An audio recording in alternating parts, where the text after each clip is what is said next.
नमस्कार मित्रांनो, आपण आता रत्नागिरी नागपूर हायवेवर उभारलेलो आहोत. आपल्या कंपनीचं लोकेशन तुम्हाला कळवायचं येतो आहे या व्हिडिओमधून. जसं जे सांगत जातो तसं बघत जावा.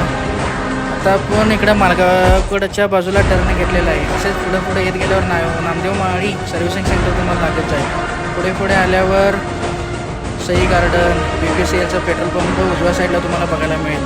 तसेच तिथून पुढे 200 फूट आल्यावरच Sai garden hotel, Ayodhya hotel, एकदम कडक जेवण मिळतं भावांनो आपल्या गावामध्ये या हॉटेलमध्ये. असेच पुढं आल्यावर डाव्या साईडला सिद्धेश्वर मॅन्युफॅक्चरिंगचं युनिट लागतं. तसेच पुढं आल्यावर उजव्या साईडला HP पेट्रोल पंप, तिथून फक्त आपली कंपनी 100 फुटावरच आहे. डाव्या साईडला फक्त 100 फुटावर बघा ही आपली कंपनी आलेली आहे, सुपर स्टील अँड पत्रा कंपनी. काही प्रॉब्लेम आल्यास या कार्डवर आमचा नंबर आहे, तर यावर संपर्क साधावा. धन्यवाद, आभारी आहे.